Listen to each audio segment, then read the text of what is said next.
আবারও স্বাগত ২১শে বিজনেসে। সঙ্গে আছি হিরো জুম্মান। বাংলাদেশের রপ্তানি আয়ের প্রায় ৬০% চলে যাচ্ছে ভারত ও চীনের পেটে।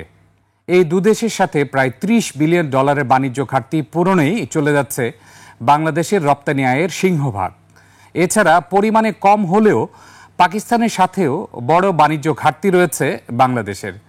এমন বাস্তবতায় এসব দেশের সাথে মুক্ত বাণিজ্য চুক্তি সহ যে কোনো বাণিজ্য চুক্তি করার ক্ষেত্রে বাড়তি সতর্কতার পরামর্শ বিশেষজ্ঞদের। মহিমা পলির রিপোর্ট। চীন ও ভারত থেকে বাংলাদেশ বছরে আমদানি করে প্রায় $৩০ বিলিয়ন পণ্য, বিপরীতে রপ্তানি মাত্র $২.৫ বিলিয়ন। গেল ২০২৪-২৫ অর্থবছরে ভারত থেকে বাংলাদেশ বৈধ পথে আমদানি করেছে প্রায় $৯ বিলিয়ন পণ্য। এ সময় দেশটিতে বাংলাদেশের রপ্তানি মাত্র $১.৭৬ বিলিয়ন।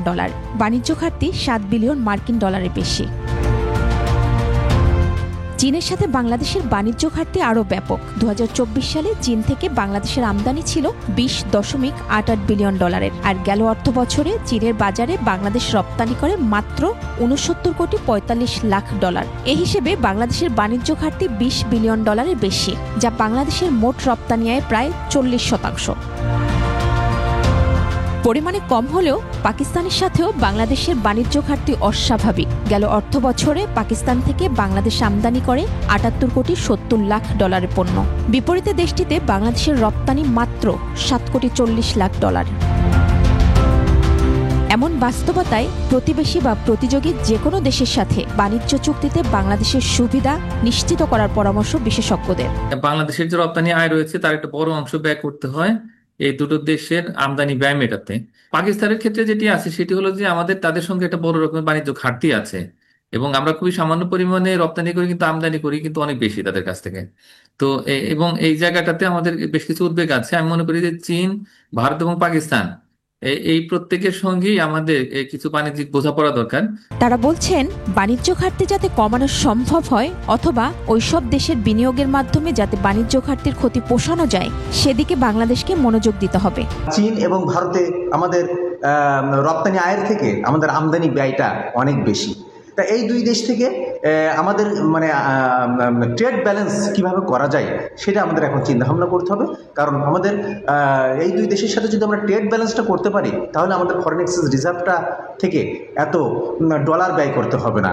প্রতিযোগী এ অঞ্চলের দেশগুলোর সাথে বাংলাদেশের ভারসাম্যপূর্ণ বাণিজ্যিক ও অর্থনৈতিক সম্পর্ক নিশ্চিত করার কথাও বলছেন বিশ্লেষকরা। মহিমা পলি, ২১শে টেলিভিশন। নতুন করে আরও ২টি রপ্তানিমুখী তৈরি পোশাক কারখানা পরিবেশ বান্ধব সনদ পেয়েছে। এ নিয়ে লিড সনদধারী কারখানার সংখ্যা দাঁড়ালো ২৬৩টিতে। সনদ পাওয়া কারখানা দুটি হচ্ছে গাজীপুরের টঙ্গীর এজে ড্রেসেস লিমিটেড ও গাজীপুরের বোর্ড বাজার এলাকার ফিন বাংলা অ্যাপারেলস লিমিটেড।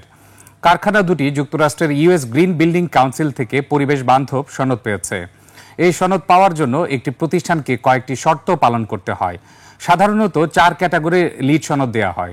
এখন পর্যন্ত দেশে লিড সনদ পাওয়া কারখানার মধ্যে প্ল্যাটিনাম ক্যাটাগরিতে 111টি, গোল্ড 133টি, সিলভার 15টি এবং 4টি পেয়েছে সাধারণ ক্যাটাগরির সনদ।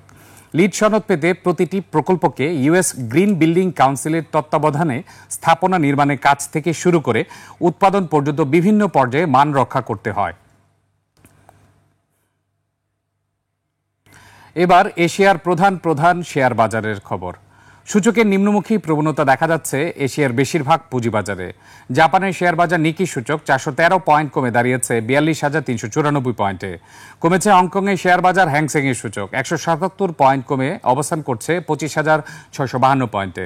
কমেছে সিঙ্গাপুর এসটিআই সূচক, এটি 13 পয়েন্ট কমে অবস্থান করছে 4,242 পয়েন্টে। চীনের শেয়ার বাজার সাংহাই কম্পোজিট ইন্ডেক্স অবস্থান করছে 3,868 পয়েন্টে, যা আগের দিনের চেয়ে 15 পয়েন্ট কম। বোম্বে সেন্সেক্স 30 ইন্ডেক্সকে দেখা যাচ্ছে নিম্নমুখী প্রবণতায়।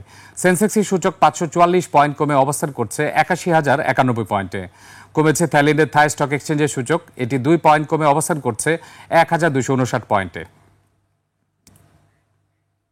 এখন জানিয়ে দিচ্ছি আন্তর্জাতিক বাজারে জ্বালানি তেলের মূল্য পরিস্থিতি। বিশ্ববাজারে জ্বালানি তেলের দাম কমেছে। অক্টোবর 2025 সরবরাহ চুক্তিতে ক্রুড অয়েল ব্রেন্ট ব্যারেল প্রতি বিক্রি হচ্ছে $68.38, যা আগের দিনের চেয়ে প্রতি ব্যারেলে $0.42 কম। এবার জানাবো আন্তর্জাতিক বাজারে সোনা ও রূপার দাম। আন্তর্জাতিক বাজারে বেড়েছে স্বর্ণের দাম। 22 ক্যারেটের প্রতি আউন্স স্বর্ণ বিক্রি হচ্ছে $3,377, যা আগের দিনের চেয়ে $11.85 বেশি। বেড়েছে রূপার দামও। প্রতি আউন্স রূপা বিক্রি হচ্ছে $38.78, যা আগের কার্যদিবসের তুলনায় $0.20 বেশি। এদিকে দেশের বাজারে অপরিবর্তিত রয়েছে সোনা ও রূপার দাম। 22 ক্যারেটের প্রতি গ্রাম স্বর্ণ বিক্রি হচ্ছে 14,712 টাকায়, আর একই মানের প্রতি গ্রাম রূপা বিক্রি হচ্ছে 241 টাকায়। আন্তর্জাতিক বাজারে গম, তুলা, চিনি ও সয়াবিন তেলের বাজার দর। বিশ্ববাজারে কমেছে গমের দাম।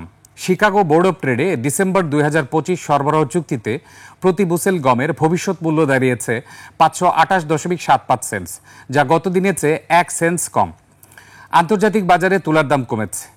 ডিসেম্বর 2025 সরবরাহ চুক্তি অনুযায়ী প্রতি পাউন্ড তুলার মূল্য দাঁড়িয়েছে 67.31 সেন্টস, যা গত দিনের চেয়ে 0.01 সেন্টস কম। বিশ্ববাজারে বেড়েছে চিনির দাম। অক্টোবর 2025 সরবরাহ চুক্তি অনুযায়ী প্রতি পাউন্ড নাম্বার 11 চিনি মূল্য এখন 16.40 সেন্টস, যা এর আগের কার্যদিবসের চেয়ে 0.08 সেন্টস বেশি। বিশ্ববাজারে কমেছে সয়াবিন তেলের দাম। ডিসেম্বর 2025 সরবরাহ চুক্তি অনুযায়ী প্রতি পাউন্ড সয়াবিন তেলের মূল্য এখন 54.69 সেন্টস, যা এর আগের কার্যদিবসের চেয়ে 0.18 সেন্টস কম। এবার টাকার সঙ্গে প্রধান আন্তর্জাতিক মুদ্রার বিনিময় হার। আন্তঃব্যাংক লেনদেনে আজ ব্যাংকগুলো মার্কিন ডলার কিনছে 121 টাকা 60 পয়সায়, বিক্রি করছে 122 টাকা 60 পয়সায়। ব্রিটিশ পাউন্ডের ক্রয় মূল্য 160 টাকা 13 পয়সা এবং বিক্রয় মূল্য 169 টাকা 24 পয়সা। ইউরোর ক্রয় মূল্য 139 টাকা 78 পয়সা, বিক্রি হচ্ছে 146 টাকা 56 পয়সায়। জাপানি ইয়েন ক্রয় হচ্ছে 79 পয়সায় আর বিক্রি হচ্ছে 84 পয়সায়।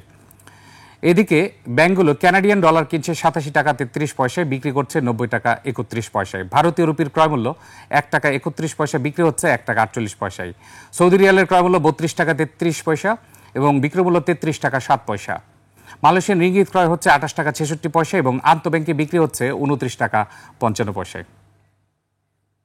দর্শক, এরই সঙ্গে শেষ করছি আজকের একুশে বিজনেস। আগামীকাল দুপুর 1টায় আবারও ফিরে আসবো একুশে বিজনেসের সব আয়োজন নিয়ে। দেখার আমন্ত্রণ রইল। একুশের সঙ্গেই থাকুন।